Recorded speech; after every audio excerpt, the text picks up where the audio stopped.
Bueno, Ramón, hoy queremos hablar de Itaipú Binacional, pero específicamente de lo que se está hablando acerca de la tarifa 2024. Y sí, es lo inmediato. Lo inmediato.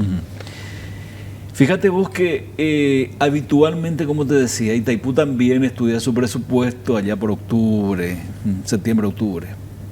Sin embargo, hace 3 años, casi en forma consecutiva, no define su tarifa, su presupuesto, por consiguiente no define su tarifa antes de que finalice el año.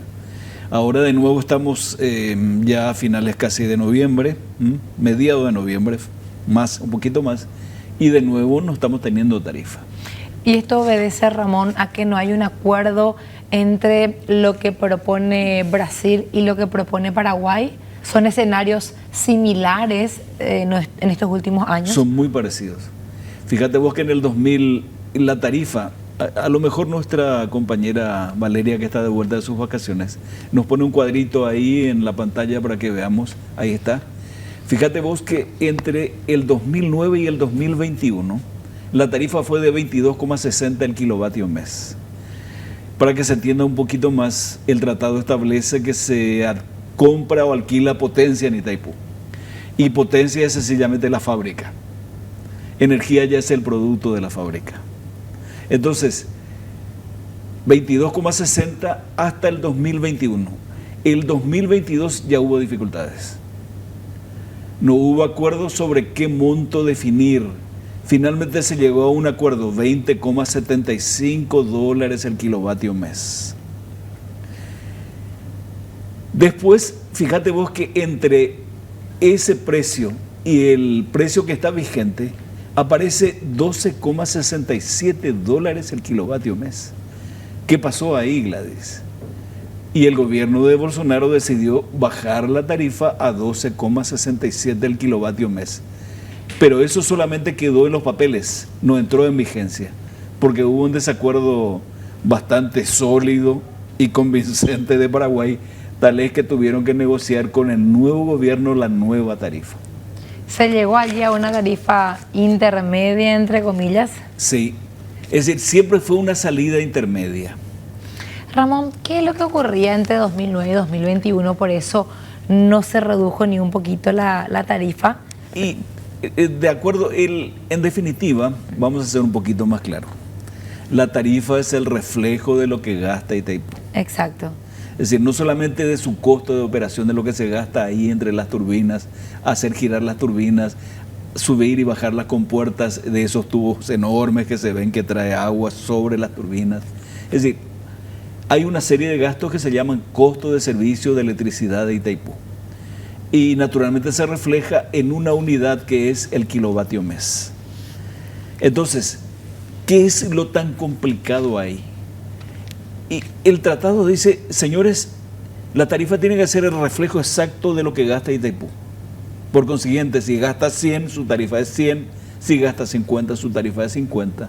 Si gasta 15, su tarifa es 15. Claro, y de acuerdo a lo que nos venías explicando también, Ramón, un componente muy importante de ese costo era la deuda. Es la deuda, era. Entonces, claro, digo era porque sí, bueno, llegamos a ese pago. Entonces mi pregunta es, ¿significa que esa deuda no se amortizó luego nada entre 2009 y 2021?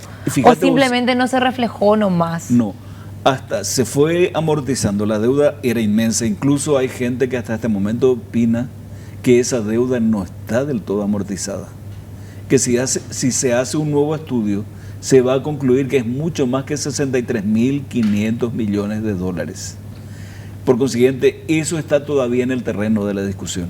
Oficialmente se sostiene que terminó de pagarse la deuda de Itaipú el 28 de febrero de este año. Eso se sostiene oficialmente. Por consiguiente, el peso de esa deuda, que hasta el 2019, según los documentos que teníamos, rondaba el 60% aproximadamente de todo el costo del servicio de electricidad, terminó de pagarse este año. Luego, esa tarifa de $12,67 que quiso imponer el gobierno de Bolsonaro era el reflejo en ese momento de lo que gasta Itaipú. Claro, porque en ese caso cumplir a rajatabla el tratado de Itaipú le convenía a Brasil, entonces bueno, vamos a cumplir.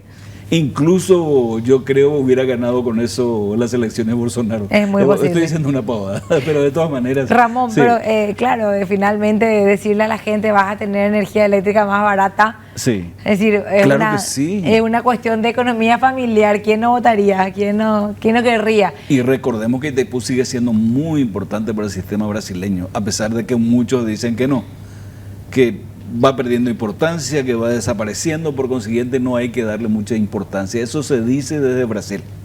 Lo concreto es que si haces el global, está cerca del 10% de la cobertura a cargo de Itaipú, de la cobertura de la demanda brasileña o del consumo brasileño. Pero si, por ejemplo, te restringís a áreas como Paraná, Río Grande do Sul, San Pablo, etcétera, esa importancia es mucho mayor. Por supuesto. Mucho más. Bueno, Ramón, ahí obligatoriamente la siguiente pregunta es si es tan conveniente que se reduzca la tarifa. ¿Por qué no reducimos? Porque nosotros no queremos que se reduzca. Veamos un titular, Gladys, si me permitís. Y digo nosotros, pero en realidad, ¿por qué la postura paraguaya en Itaipú sería lo más correcto que nosotros los ciudadanos y ciudadanas que no tenemos influencia?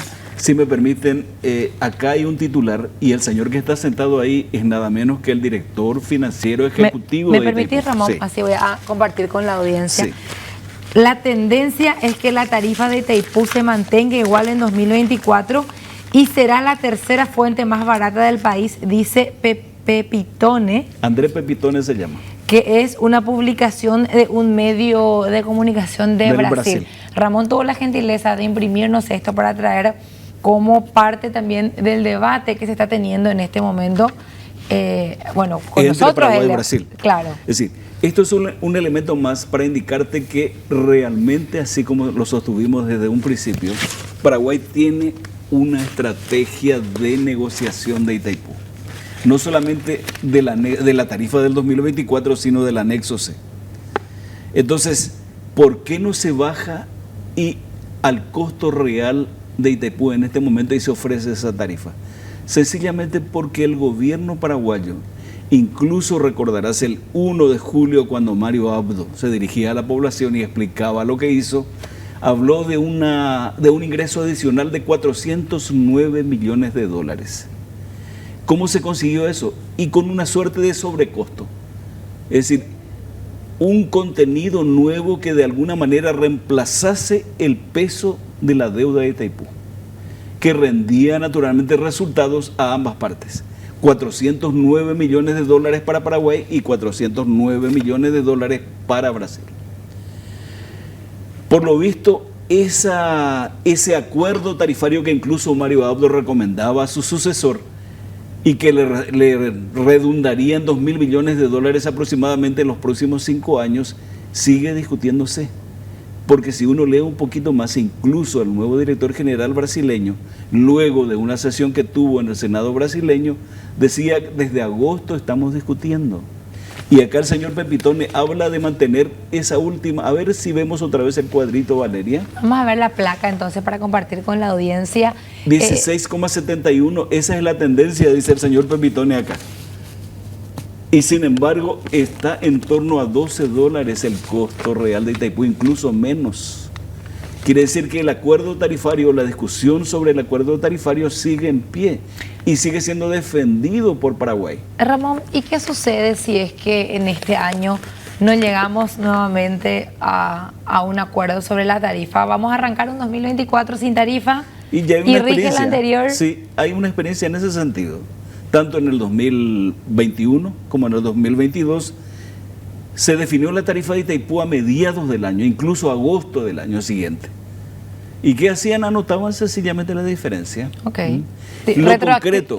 Retroactivamente después. Exactamente, después cobraban. Acá, ¿qué es lo que nos interesa a nosotros? ¿Por qué Paraguay no pide que la tarifa refleje el costo real de Itaipú como manda el tratado? Si la ANDE va a pagar mucho menos si fuese así. Y es sencillo, Gladys. Ese sobrecosto le va a permitir al gobierno, le permitió a Mario Abdo y le va a permitir a este gobierno tener un ingreso adicional para cubrir sus necesidades presupuestarias. Y para colmo de males, vos sabés que no se rinde cuenta sobre ese monto adicional que ingresa de Itaipú. Entonces es sumamente conveniente. Pepitone indica, nosotros pretendemos 16,71, que está por encima del costo de Itaipú. Pero Paraguay quiere volver a la tarifa anterior, es decir, la de 2022, fíjense, 20,75. Así lo dicen ellos y está escrito. A pesar de que desde nuestro lado no dieron a conocer una postura como esa, sí. Si ya se está publicando eso en el vecino país, podemos concluir que efectivamente es lo que se está hablando a puertas cerradas cuando se reúnen. Y no son los asistentes de escena los que están hablando. Es el director financiero ejecutivo, es decir, el titular del área ejecutiva de Itaipú, una dirección que tiene a su cargo desde que se instaló Itaipú, nada menos que. Y luego, si hurgas un poquito más, encontrás en los documentos que también el director general brasileño habló del tema. Y dijo, esa es la discusión en este momento, utilizó una palabra, esa es la pelea en este momento. Quizás no quiso utilizarla en todo el sentido de la palabra, sino sencillamente para darle un poco más de pimienta. Lo concreto es que Paraguay, según las versiones brasileñas, quiere volver a la tarifa de $20,75, la que estuvo vigente en 2022, y Brasil pretende la última tarifa, 16, y piquito, ¿verdad?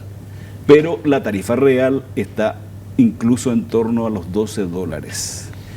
¿Por qué se pretende eso? Porque, insisto, el gobierno quiere un ingreso adicional para hacer frente a sus gastos cada vez más crecientes.